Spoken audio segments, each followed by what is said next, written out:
تېره میاشت جمهور رئیس ډانلډ ټرمپ د قطر له امیر سره ولیدل. د دواړو هیوادونو ترمنځ اړیکې ډېرې ښې وبللې. موږ ملګري یو. موږ د ډېرې مودې راهیسې غیر مستقیمه ملګرتیا لرله.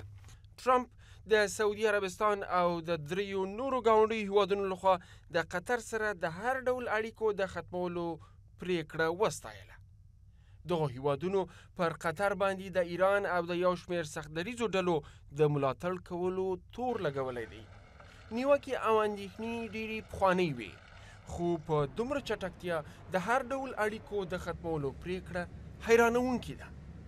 دغه ډیپلوماتیک جنجال د امریکا لپاره هم لوی سرخوږی کېدای شي، ځکه چې په دې کوچني هیواد قطر کې د امریکا یوه ستره پوځي اډه ده.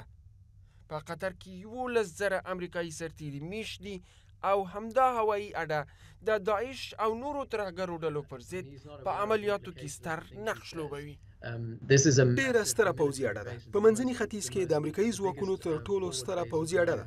د افغانستان، عراق، یمن او سوریې جګړې ته سرتیري او تجهیزات له همدې اډې نه لیږل کېږي. په دې اړه نورې پوښتنې هم شته چې آیا د ټرمپ امنیتي ټیم د قطر په اړه د هغه د سخت دریځ ملاتړ کوي؟ انتوني کورشمن د امریکا د ملي امنیت په چارو کې یو غښتلی کس بلل کېږي.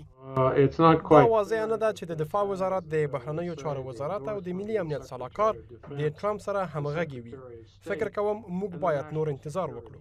پنټاګان په یوه اعلامیه کې ویلي دي چې متحده ایالات د ټولو عربي هیوادونو د همکارۍ مننه کوي، خو د ځینو ترمنځ خپلمنځي اختلافات هم شته. ایوب خاورین د آشنا تلویزیون، واشنگټن.